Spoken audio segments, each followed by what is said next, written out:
This is TLV1.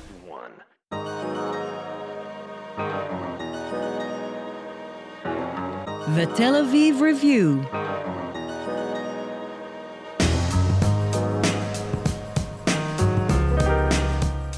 Hello and welcome to the Tel Aviv Review, a program dedicated to the word, to the thought and to debate, brought to you by the Van Leer Jerusalem Institute, which promotes humanistic, democratic and liberal values in the social discourse in Israel. I'm your host, Gilad Halpern.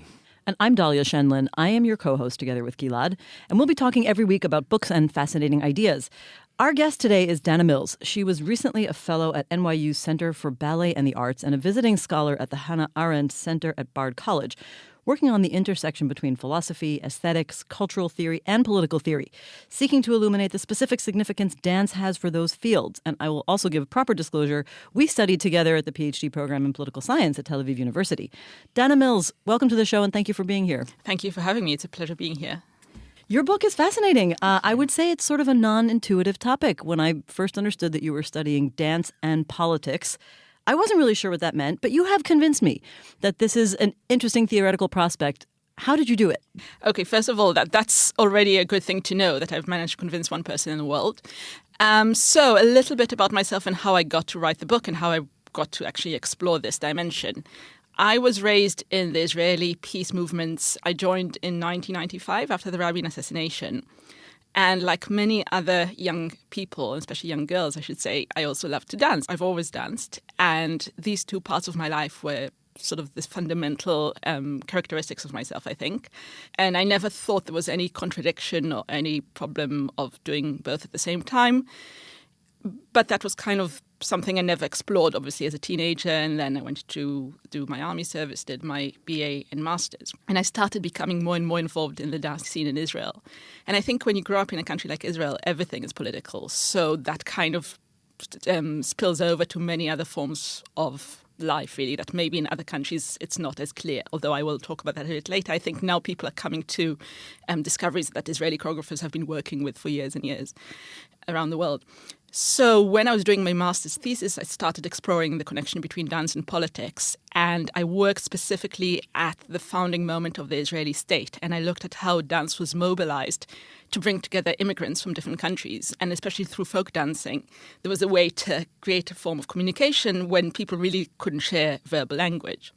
And what happened to me then was that, like every good master's student, I thought I should look at the core text and use that as a theoretical foundation. I was already sort of very firmly entrenched in political theory. I knew that was the thing I wanted to do. But then I discovered that there was no core text, that no one had written the book about politics and dance from political theory point of view. There is quite a lot of scholarship about politics and dance from dance studies point of view, but these are people with no training in political science. So the use of concepts and theories is quite fluid. And as a political theory scholar, I was a bit like, we need to know how we are using concepts, how we're using terms, etc. After I finished my master's, I worked a little bit in dance. I taught here and I sort of did a few freelance projects, etc. And I absolutely loved it. It was kind of the path not taken for me, which was a great privilege to do. And then my professors at Tel Aviv, our professors, I should say, said, but you were quite good academically. You should do something with yourself that is not just, teaching 5- and 6-year-old girls to dance, which I have to say after a while does get boring. It's a curse in disguise, isn't it? Not in disguise. Very, very apparent. I never want to see pink leotards ever again. In this day and age, we're still in pink. Oh, yes. Girls? I can talk about that later if you're interested. We're interested in everything on this show. Oh, good. Great. So I did this thing which I thought would be the best way to get my professors off my back, but also to sort of do what I was told, which is I applied to Oxford thinking I would never get in because, it's kind of, I could at the same time apply to get a Nobel Peace Prize or go to be Miss Universe. It was kind of that kind of prospect in my head. But then, sadly, I got in. So I was a bit like, I should go and do it because you don't say no to Oxford, right? So I went along, and it was a very naive start, but it was a really interesting exploration because I really had nothing to work from. And was there anybody who could guide your research? Not really. So I discovered, hence took quite a while to finish the PhD. But there is and there was interest in dance around. So that was something that was growing in political theory, generally because people were kind of talking about the body more, and in feminist theory, people were interested in what the body does. But again, these were people who didn't have any insights about dance itself. So I came from the different perspective. So I had already knowledge of political theory, but now I also brought with me the knowledge of a dance practitioner and theorist, because I had first had experience with concepts I was writing about. The PhD took many turns, and I can say I have about 4 books in it that I haven't published yet. And if I ever get bored and have nothing to do, I'll just rewrite them. Well, there's a lot in the first. Yeah. And that was literally a fifth of what I did in the PhD. Let me narrow down the discussion a bit and ask you, especially about the novelty that you brought to the endeavour, and that is, what are the theoretical foundations that, broadly speaking, that you brought to your exploration, as opposed to those who have done similar or parallel work from within dance studies? Okay, so my world in political theory really is what we term radical democratic theory, which looks at how do we expand the number of speaking beings in the body politic, and many people who we would not consider to be part of the public sphere, and I think are very much part of it and very much contribute to it. Specifically, I draw on Hannah Arendt, in whose library I was very privileged to work this winter. In the PhD, I specifically responded to Jacques Rancière and actually wrote against him in a recent publication using Isidore Duncan, which was a lot of fun to do. So these were the 2 people I conversed with more specifically. Can you tell us what exactly about? Yeah. Okay. Yeah. And then I also have another sort of, you stop me in the middle of my response, I'll do that later. So they both look at moments of interruption when the public sphere expands and people interrupt what we perceive to be legitimate speech. People who were considered marginal before. Exactly, yeah. Okay. Who were considered unequal. Rancière writes a lot about unequal, marginal, somehow not part of the body politic. Exactly. And one thing that was interesting to me is how come the people I was writing about were always women, people of color, people who had sort of inferior citizenship or national status, and they turned to dance. There was a very strong correlation in my eyes. The white middle-class man doesn't have to dance because he controls everything else in the world, right? But then you have this incredibly interesting a narrative of people who use dance to mobilize their voice when they were excluded from the public sphere. So dance as a subversive completely, way yes, of that disrupting normal social power dynamics. Yeah. And how is it different from other forms of art? I mean, that's a really good question. This is really what we see as art's main mission, right? Yeah. So that's a really good question. And to be honest, I have the short answer and the longer answer. The short we've got another 20 minutes or so. Okay, so it's the longer answer and then But we have sub-questions of that question. That is true. Yeah. So dance uses the body and nothing else, and it's an art form that vanishes at the end of the performance, which is a blessing and a curse. It's a blessing because, for instance, Isidore Duncan, who's one of the people I wrote about and still am writing about the most, hasn't left us any films to look at apart from 1.5 minute that you can look on YouTube. Which means there's a huge sort of legacy of rows of people saying, I know exactly what she was and who she was, and I know how to interpret her dances. At the same time, that means that you can subvert in ways that you can't in other art forms. Because if you write a play, if you draw a drawing, there's something there that the authorities can come and look at and challenge you. But people can sort of put on a dance show and there's nothing. And then it's over. Yeah, exactly. There's nobody to arrest. Exactly. Which is, that's one way. That's a very Israeli kind of thing to say. Israeli lefty, I should say. So for me, that was an interesting place to explore this kind of juxtaposition between the body as the thing that you can't take away from anyone. If you take away everything else, the body is the thing that remains. And at the same time, the fact that nothing remains at the end of the performance. But I want to talk about some of your really interesting examples that you look into in the book. Because, one of the fascinating examples is the gumboot dancers in South Africa in the mines. And you describe how they are, on one level, both a subversive act that empowers these people who are essentially being treated like slaves. Yeah. But on the other hand, is sort of co-opted in a way by their white bosses. How does that contradiction work? And tell us about this dance. It's so colorful. So one thing that I wanted to steer away from was the kind of absolute saying it's completely emancipating or it's completely degrading, because everyone who engages in any kind of art form knows that it's always a mix of everything.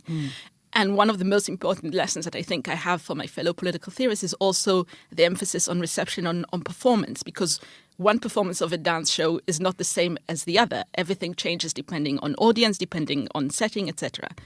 Gumboots dance was developed at the end of the 19th century around strikes and around mobilization in the gold mines in South Africa. It was developed as a form of communication. It was, it's not an aesthetic thing. They kind of developed it in order to talk to each other Because black miners who were not allowed to speak to each other. They weren't allowed to speak. Yeah. But what happened was that their white bosses, after a while, saw them doing it. It's very aesthetically pleasing and were like, okay, so you've been working for us for 14 hours, now come and perform for us. And obviously that's one place where you can see the difference between the setting of performance that can be quite subversive and emancipating and gives them, there's one quote I really like that I use in the book, we need to speak for ourselves. You know, when language is inhibited from someone, you can't take away that. There's something that always remains that allows people to speak for themselves. But at the same time, you can reproduce that performance and make it incredibly degrading and enslaving, really, and reproducing the conditions that led to its articulation in the first place. Which is, the Gumboots example is a perfect example to highlight really one of the main theoretical takeaways from this book and, the network of theory that surrounds it, and that is the distinction between the verbal and the physical, which is really what it's all about. Now, the thing, it takes us to perhaps a pre-verbal or pre-literate stage in our human history, is something that has quite deep philosophical undertones to it. Can you elaborate on that? So the verbal as preceding language, you mean? I'm not sure I agree with that. I think the verbal and the non-verbal happens at the same time. And we always have, imagine how hard it is to talk to someone when you don't have any image of them. You can't read body signals, etc. And I'm generally not a fan of linearity. I think there's something really damaging in sort of seeing it. We develop from the pre-verbal to the verbal, and then we go further. I think, for instance, if you look at Martha Graham, another person I write about and was visiting faculty at, which was a great privilege at her school, she created works that are some of the most sophisticated and interesting art works of the 20th century. Now, because there's the kind of marginal perception of dance compared to other art forms, because people don't understand it as much, she's not considered, people talk about her as the Picasso of dance, but she's not perceived as such in the public sphere. So I don't want to talk about the development from the non-verbal to verbal because no, that but about the duality of it. Maybe I didn't make myself clear. What I meant was the relationship between those two very distinct forms of communication. Or complementary in a way. I mean, many things can be hidden under the verbal too. Completely, that are expressible. Exactly. Okay, that's helpful. Thank you. Yes, I think one thing that I was interested in exploring is how they can sometimes clash or sometimes not work in tandem when people use words and then sort of subvert themselves in movement.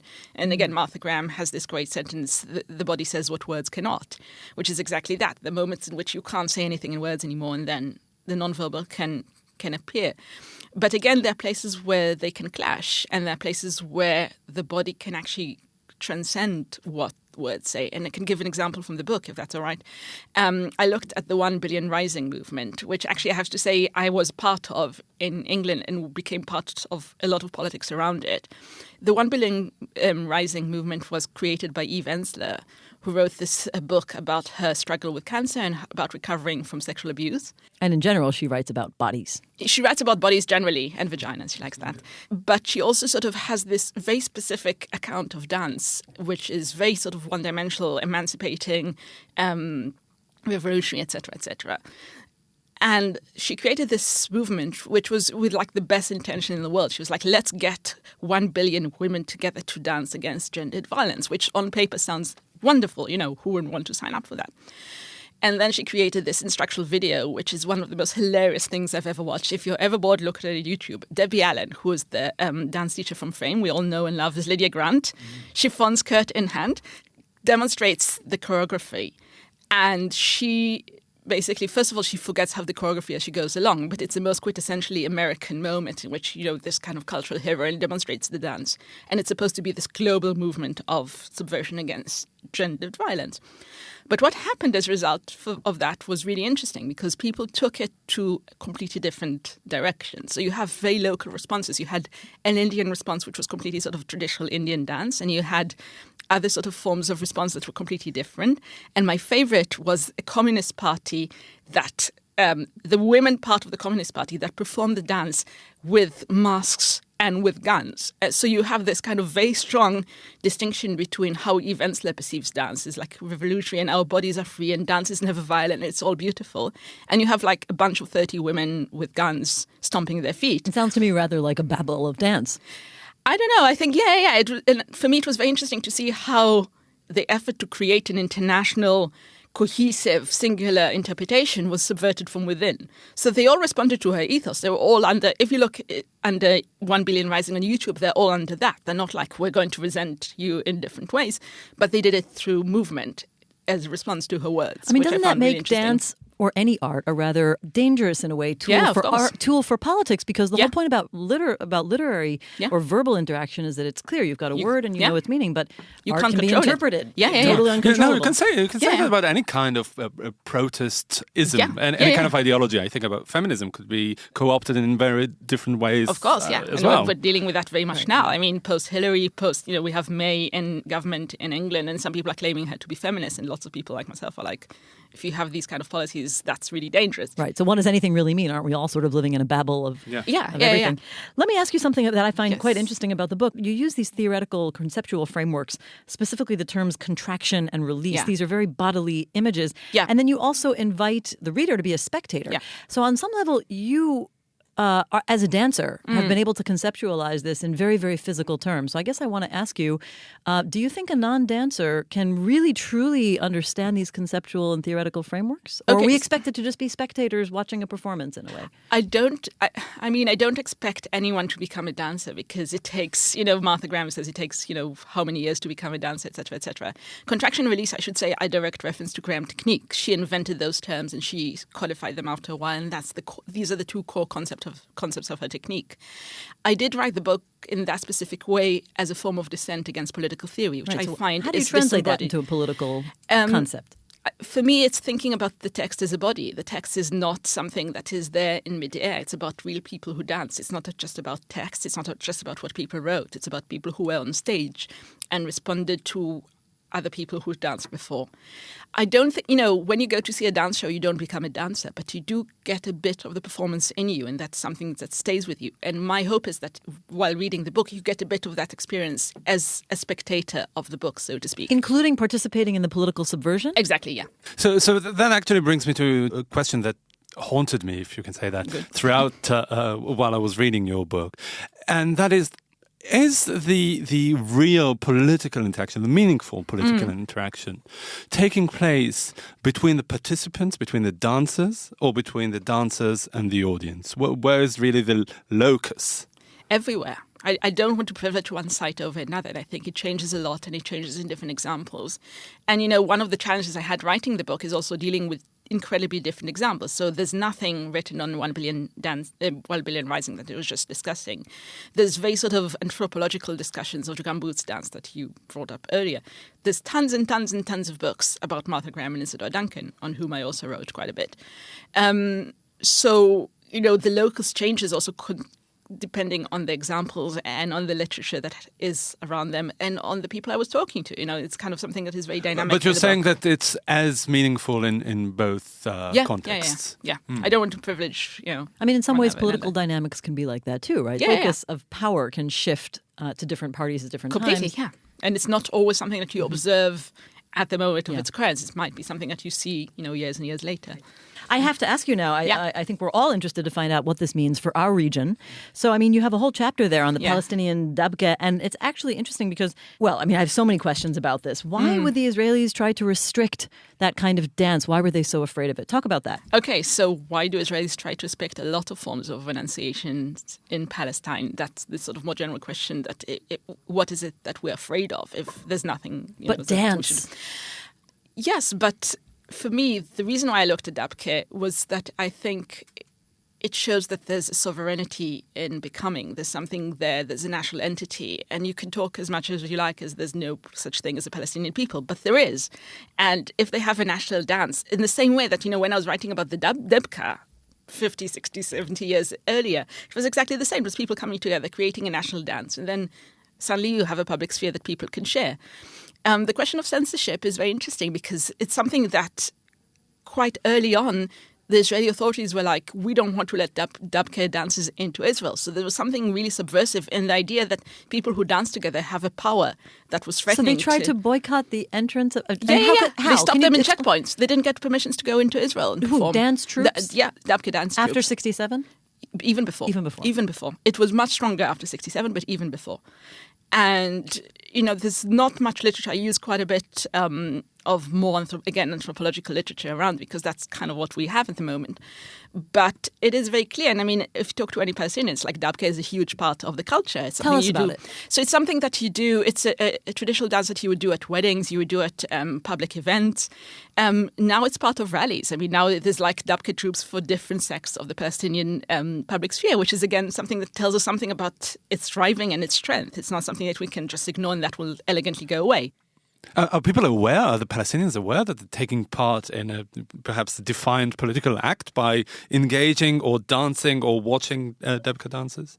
I think, first of all, I think they are aware. But secondly, I'm not sure that's as important to me as it would be, I think, to the people who are stopping them at checkpoints, because it's already having an impact.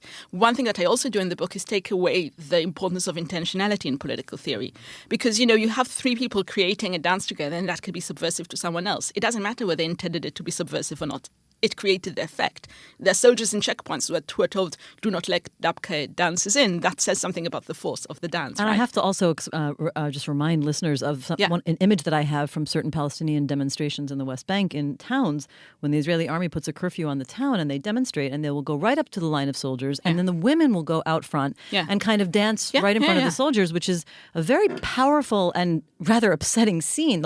All sides of the power dynamics are broken down by it. Can I also, in that respect, talk about another dance piece that I wrote about, which is Arkady Zaida's archive, in which he uses footage from B'Tselem, very, very timely, I should say, for today, and generally discussions of B'Tselem in the Israeli society, which again... Never gets old. Never gets old. Whenever this is heard, B'Tselem is still very timely for the Israeli society. What he did was really clever because... Wait, who is he? Explain. Arkady Zaidas is an Israeli choreographer who's been working around political issues for a long time. He danced in Batsheva for a while and then he went independent. He does really interesting work. And he took images that were created by the B'Tselem video project, in which B'Tselem gives video cameras to Palestinians to document their lives, really. And what he did was to recreate the actions of Israelis on screen. So he's not trying to be like the Palestinian on stage so that we feel sorry for him, which a lot of political works around the conflict, so to speak, try to do that. And then there's this really patronizing moment in which you're like, oh, let's bring someone on stage and make them be like our enemy and then we'll make peace and everything will be right in the world. And everything that goes outside of that moment is completely disregarded, and that makes the work really dangerous to me. What he does is to actually bring the Palestinians in without degrading them, because they are the people who created the documentary. And the work had really interesting reception in the sense that a lot of people who've seen it said it's really upsetting. So you sit for an hour and a bit, and what you see is continuous footage of Israeli human rights abuse. So if you're sitting in the spectator seat, what happens is actually that you feel like you're the Palestinian who's documenting. And without preaching, without doing like a didactic, let's give you a lecture about how bad human rights abuse are, he makes you feel for an hour or something like what it's like being a Palestinian. And on both sides in Israel, it was very celebrated artistically because I think it's a work of artistic genius. I think it's a very, very important work. Internationally, it's been really celebrated. What's it called again? The title? Archive. Archive. Yeah. But again, I think for me, this is my reading, of course, he creates a really interesting way to incorporate the other side without patronizing, without degrading, without being like, I'll bring you on stage for a bit and then I'll send you away back when the curfew is done and then I won't look at you for the next few days, which tends to be some of the works around reconciliation can be like that. We all know artistic works that are like that. If you're going back to what you said earlier about diffusing the element of intentionality. Yeah. So can there be any kind of, a dance that is not political, that is purely aesthetic? I mean, that's a really good question. I would say that in the end of the day, no. Because depending on how it's performed, depending on how it's received, everything can be done in various ways and everything can have a political impact. So, something can be done in the most, innocent, so to speak, or whatever context. I'm thinking the Nutcracker, But no, when you think about the Nutcracker in Soviet Russia, it was one of the prime examples of manipulation of dance for political use. So, Lenin used to go to the ballet. That's part of the sort of reinstation of the Soviet state. So I think, and I have to say also the body politic within ballet as a world is something I didn't write about in this book, but is obviously really interesting in itself. The kind of policing of the female body through ballet and the gender politics. You sort of think about one ballet choreographer who is a woman who I'll wait for a while, and when the program is over, maybe you'll come up with a name for me. So, when you talk about politics, one thing that I try to do in the book is also expand how we intuitively think about politics and show you that it's actually very rich and helpful to understand other aspects of life that we might not intuitively perceive. Well, I mean, as you're such. completely making me rethink all those teenage years when I was in the youth movement and we all did Riku de Am, Israeli folk dancing, because we just thought we were having a great time and flirting and all this stuff. That's But what we were Zionism doing abroad. Yeah. You were building the Hebrew nation. We were building the Zionist identity in the most sort of unassuming way. We thought we were just having fun, and maybe it's even more powerful for that reason. So this really relates back to the Palestinian dabka. In fact, who would understand the subversiveness of the Palestinian dabka? If you not do that yourself. More than Israelis. Exactly. That's why they banned it. Yeah, exactly. Right. Because we know it worked for us. We don't want it to work for them, right? Let me ask you, we have to end on this question. You have so many interesting ways of tools now for analyzing this particular art form.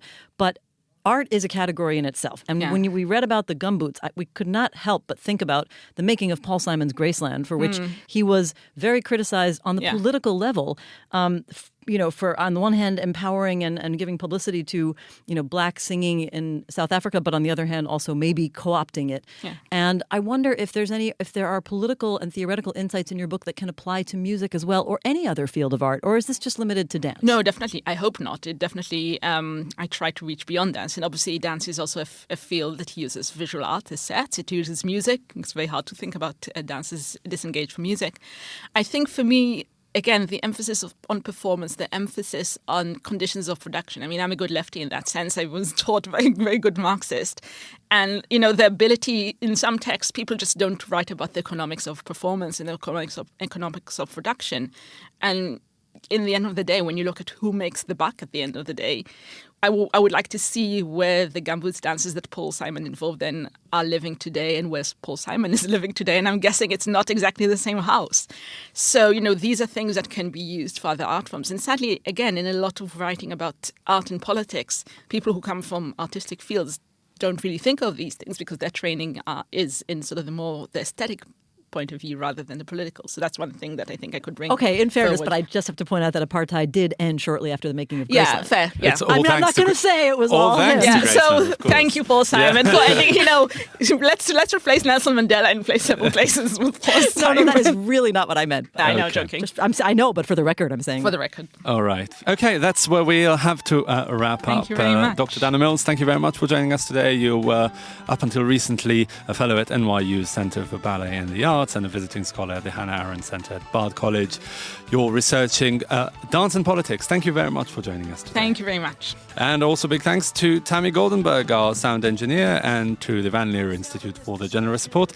And to you, Dalia Shendlin. And to you, Gilad Halpern. If you like this podcast, there are many more where it came from. Just go to www.tlv1.fm/podcasts and take your pick. Also, don't forget to visit our new website, telavivreview.org.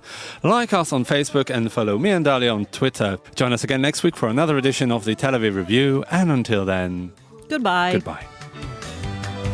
It was in the early morning hours when I fell into a phone call. Believing I had supernatural powers, I slammed into a brick wall. I said, hey, is this my problem? Is this my fault? If that's the way it's gonna be, I'm gonna call the whole thing to a halt.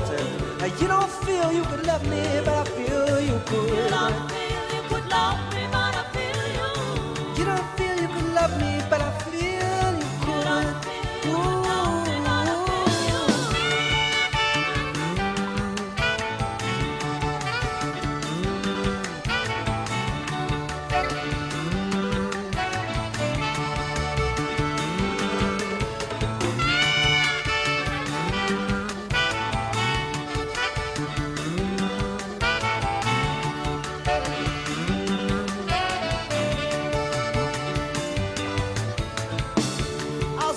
down the street and I thought I heard this voice say, ain't we walking down the same street together on the very same day? I said, hey, senorita, I said, that's astute. I said, why don't we get together and call ourselves an institute? You don't feel you could love me, but I feel you could. You don't feel you could love me, but I feel you. You don't